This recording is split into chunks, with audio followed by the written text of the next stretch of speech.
الله وبركاته. ازيكم يا بنات؟ عاملين ايه؟ يا رب كلكم تكونوا بخير وبصحه وبسعاده يا رب. انا دلوقتي في مرحله تبويظ العلاقات حقيقي، يعني انا المرحله دي تبويظ العلاقات مع الناس في الشغل. يعني ايه؟ يعني مرحله اخر السنه دي حرفيا بتكون حاجه كده ببوظ بيها علاقاتي مع الناس، بما اني بطلع اتكلم على المنتجات، وبما اني بطلع اقول ايه الحلو وايه الوحش على مدار استخدامي انا وعلى مدار استخدام سنه كامله. الفكره مش في كده، الفكره ان مش استخدامي انا ليا انا، بالعكس ده استخدامي انا لبشرات كتير، استخدامي انا لوشوش كتير، استخدامي انا في شغل كتير، فبكون خلاص بقى طالعه اكون رايي كامل مكمل وبطلع ارميه في حجر بناتي في كل اخر السنه. فيلا بقى روحي هاتي حاجه كليها او حاجه اشربيها واقعدي كده اتفرجي على الفيديو ده بمزاج وارجعي لي تاني. معانا اول حاجه ملهاش اي 30 لازمه، وبقول لكل ميك اب ارتست ما تفكريش ان انت تجيبيه، وهو الكوريكتور الاورنج ده بتاع الايجار اللي بيجي بالشكل ده اللي مشهور شهره عالميه.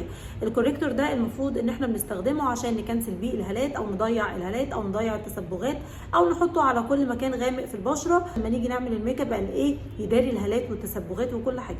هو فعلا بيداري الهالات والتصبغات، بس بيطلع لنا هالات جديده لونها اورنج وكمان تصبغ جديد لونه اورنج. وبص كده يا روح قلبي، ده كمان ممكن يطلع لونه على الكونسيلر وكمان لونه على الفاونديشن ويعمل ميكس معاهم لو انت مش حاطه كميه قليله، وكمان لو حضرتك مش عامله بلاند كويس. ففي المجمل هو يقرف، ما تفكريش تجيبيه لو انت ميك اب ارتست.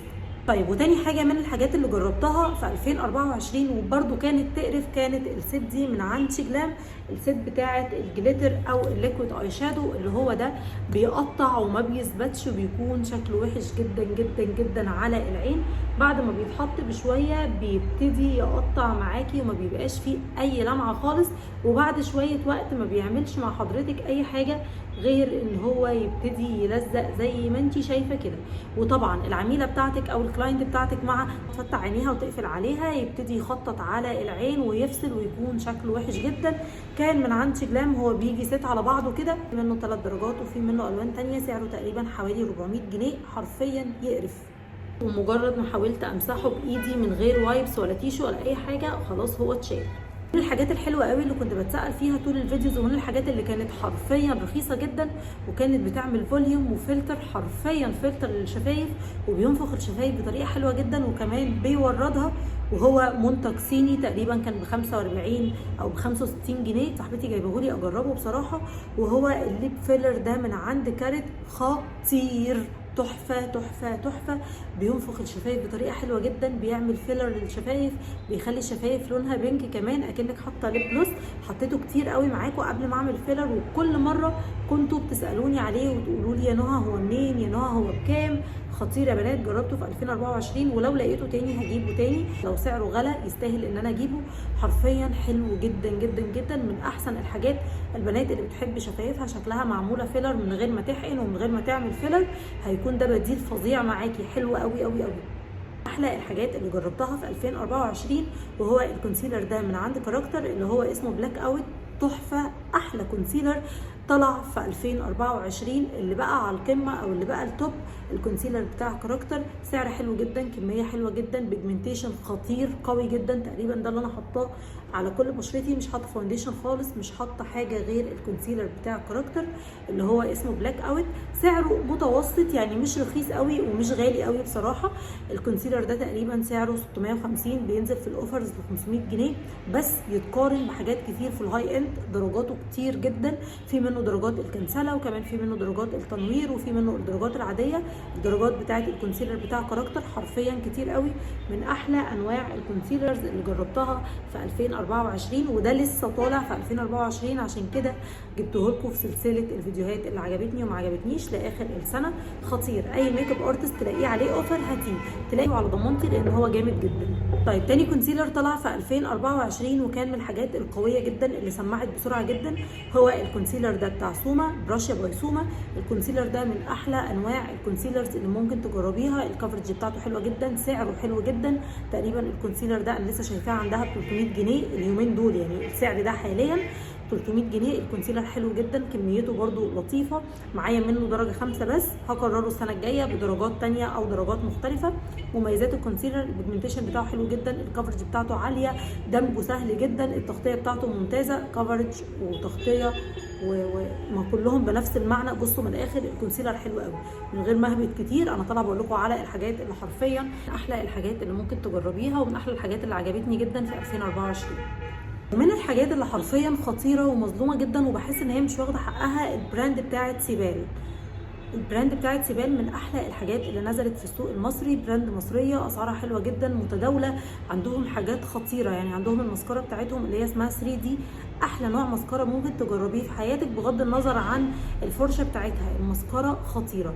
البلاشر بتاع سيبال بكل درجاته، يعني بصوا الدرجه اللي معايا دي من احلى درجات البلاشر اللي ممكن تستخدميها. البلاشر ده فيه زي ميتاليك شويه او فيه زي بلاشر هايلايتر شويه، ما بيديكيش لمعه اوفر ومش بيديكي سباركل ولا حبيبات على البشره، قد ما بيديكي نعومه وبيخلي الفينش يجنن. البلاشر ده كان تقريبا ب 75 او ب 85 جنيه من اول 2024، ولو لقيت منه تاني هقرره هجيب بقيه درجاته، لان هو في منه كل الدرجات، في بقى البينك والنود والكشمير، منه درجات كتيره جدا. ثباته حلو جدا، شكله على البشره حلو جدا، البيجمنتيشن بتاعته خطيره، الوانه تجنن، سعره حلو قوي ما بيخلص، يعني ده استخدام سنه. شايفين حلو جدا، من احلى الحاجات اللي جربتها برضو في 2024. من الحاجات اللي كنا بنجري فيها بس ورا الترند، وان انت تبقي ماسكه حاجه غريبه، وان انت تبقي ميك اب ارتست مفيش منك اتنين.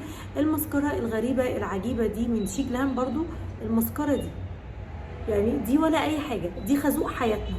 المسكره دي ما بتعملش اي حاجه خالص خالص.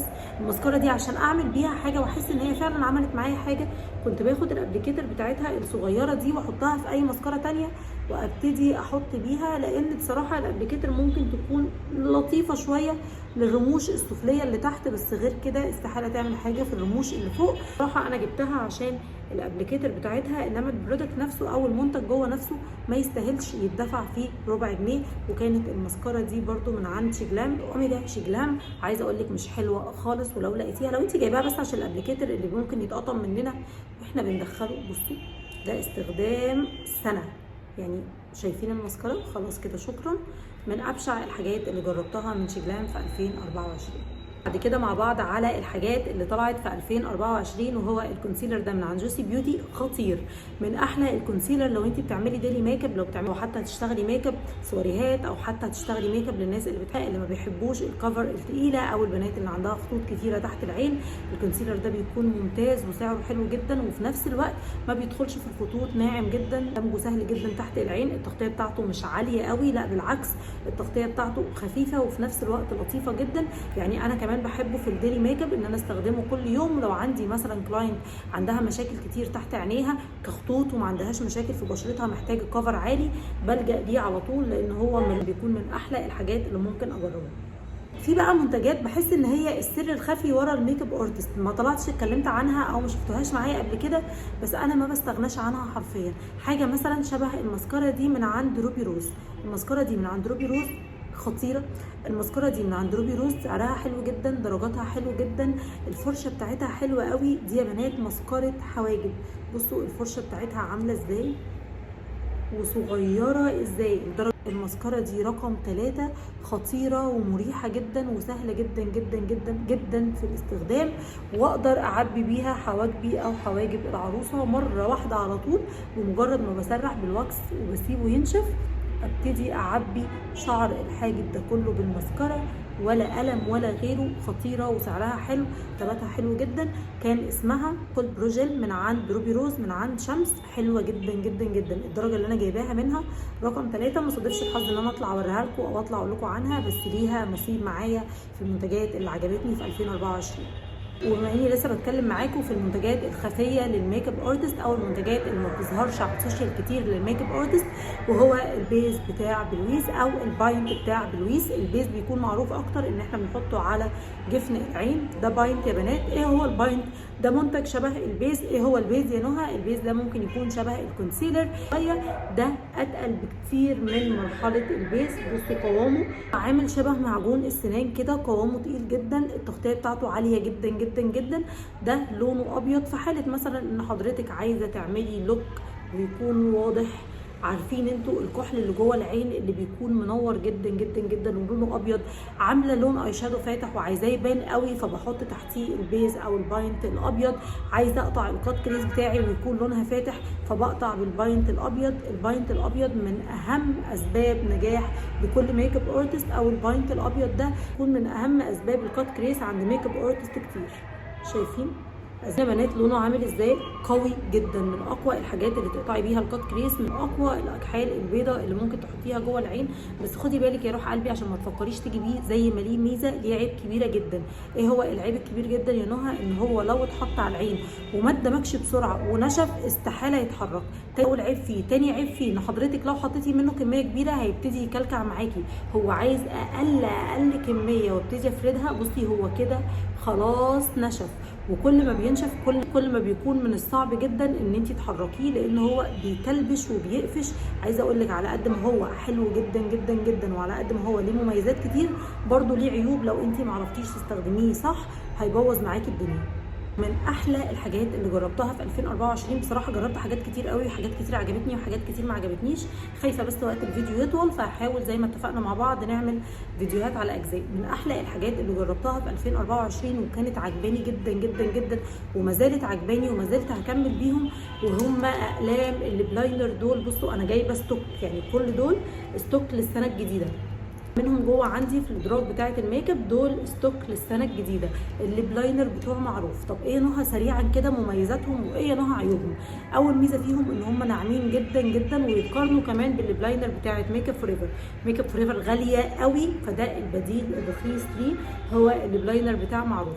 تاني ميزه فيه الوانه كتير وحلوه جدا، نقدر كمان نستخدمه كروج. يعني عندك الدرجه البينك، الدرجه النود، الدرجه الماروني، دي تقدري تحطيهم كروج بس من غير ما تعملي بيهم البلاينر. يعني سهل جدا ان انت تملي بيه الشفايف.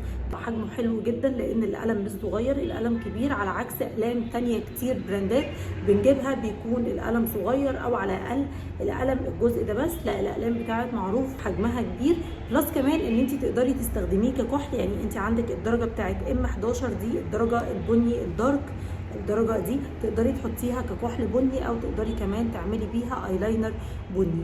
اللي دي مميزات. لو قلنا على عيوب ممكن نقول ايه؟ العيب الوحيد اللي بيضايقني فيه ان هو من كتر ما بيتبرى بيبقى ناعم جدا، ممكن وانا برسم بيه الشفايف لو ما خدتش بالي الاقيه فرول على الشفايف وابتدى هيتكسر حته حته على الشفايف. فابري القلم بتاعك كويس جدا، وبعد ما تبريه نصيحه مني، يعني اجيب لكم واحد انا فاتحاه، بعد ما تبريه نصيحه مني خدي القلم ومشي سنه كده كده بالظبط زي ما بعمل. شايفه انا بعمل ازاي؟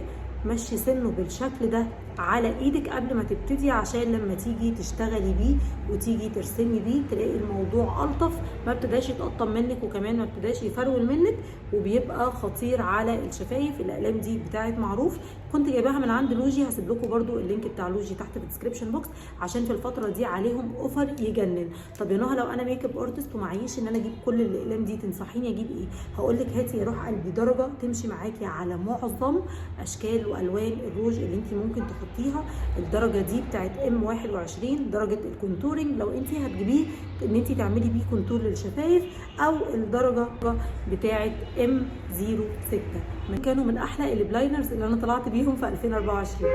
كمان جربتها في 2024 وهتشوفوا دلوقتي انا عامله فيها ايه حبيبتي، وهي الكومباكت باودر دي من عند بط. الكومباكت باودر دي ريحتني. يعني ايه نوع ريحتني؟ يعني الكومباكت باودر دي بالنسبه لي بديله للكومباكت باودر بتاعه ماك. كنت بجيب مثلا 2-3 ماك في السنه، دلوقتي لا خلاص عندي بتوع ماك القدام، ولما بعوز اعمل ستوك ولما بعوز بجيب كومباكت باودر جديده بجيب الكومباكت باودر دي من عند بط. نوعها بسرعه، مميزاتها وعيوبها. مميزاتها ان هي ناعمه جدا، البيجمنتيشن بتاعها حلو قوي، بتنظف حلو قوي. عيوبها ان هم ما عندهمش منها درجات فاتحه. الدرجه دي الدرجه اللي هي رقم 1 عشان طول الوقت بتسال عليها، الدرجه دي لمعظم البشرات الخمري او البشرات اللي لونها. اكتر درجه بيست سيلر بالنسبه لي، بما اني جايبه كذا درجه، اكتر درجه بيست سيلر بالنسبه لي كانت الدرجه دي من عند بط رقم 1. اتمنى يكون في منها درجات فاتحه واتمنى يكون في منها درجات تنوير. عندهم منها درجات كمان برونزر، درجه رقم 8 خطيره، سعرها حلو جدا مقارنه بسعر ماك. مالك ان الكومباكت باودر دي من عند بط تقريبا بربع سعر ماك واحلى منها كمان. من الحاجات اللي انا جربتها في 2024، مش عارفه 2024 ولا قبل 24، بس انا حبيتها في 2024 وحبيتها لحاجه عكس اللي هي بتعملها تماما، وهو البرايمر ده من عند شيجلام. هو متبهدل خلاص لان انا واكلاه. البرايمر ده من عند شيجلام كان المفروض ان هو بيجي للبشره على ما اعتقد الجافه، مش فاكره كان معمول لمين او مش مكتوب عليه لمين، وانا بشرتي كانت دهنيه. انا ما استخدمتوش يا بنات كبرايمر خالص، وبدور عليه، واي سيلر بتتفرج عليا لو عندها منه تبعت لي. عايزه اقول لكم عجبني جدا جدا جدا في 2024، مش كبرايمر، مش كان هو بيعمل دوره او بيعمل وظيفته او للميك اب، بالعكس هو عجبني جدا لان هو كان من جوه. بصوا انا واكلاه حرفيا واكلاه من جوه، كان لونه ابيض كده اهو شويه. كنت كل اللي انا بعمله منه وانا نازله بحط نقطه كده دول مثلا على بشرتي كلها واعمل لهم بلاند، وحرفيا كنت بلاقي البشره شكلها حلو ولونها متفتح، بيفتح لي البشره بطريقه لطيفه من غير ما تغير. في نفس الوقت كنت بحس ان انا مش حاطه ميك اب، فدي الحاجه الوحيده اللي عجبتني فيه بصراحه وعجبني جدا. فلو حد عنده منه تاني يا ريت يتواصل معايا، اكيد انا عايزه منه، اكيد هكرره تاني، بس مش هكرره كبرايمر ومش هقول رايي فيه كبرايمر وهقول ان هو تحفه وخطير، لان هو كان تحت الميك اب يقرف حرفيا. يعني لو كنت حطيته وحطيت ميك اب كان هو بيعمل شبه الطبقه الماسك اللي احنا بنقول عليها. حطيت بقى برايمر ووزعته وابتدي احط كمان فوقيه الميك اب وفوقيه الفاونديشن، فالدنيا معايا كانت بتبوظ اكتر. انما لوحده من غير ميك اب من غير اي حاجه كان بيفتح معايا البشره درجتين، وفي نفس الوقت يا دوب احط التنت كده. كنت بصوا احلى بنت في حتتنا، خطير وحلو جدا وبيفتح البشره حلو جدا، بس مش مع الميك اب ده لوحده. كان البرايمر ده من عند شيجلام، مش معتقد اسمه شيجلام بيرث داي سكين برايمر، احلى الانواع اللي انا جربتها في تفتيح البشره، مش برايمر خالص، عجبني جدا. كان من عند شيجلام. وبس كده عشان الفيديو ما يبقاش طويل معانا وانتوا تزهقوا. لو عايزين نكمل في السلسله دي واطلع لكم بقيه الحاجه واقول لكم ايه الحلو ايه الوحش وايه اللي عجبني وايه اللي ما عجبنيش، ما تنسيش تدعمي بنت خالتك باللايك والشير والسبسكرايب، وتسيبي لي بوصه كبيره في الكومنتات، واشوفك على خير فيديو جديد ان شاء الله.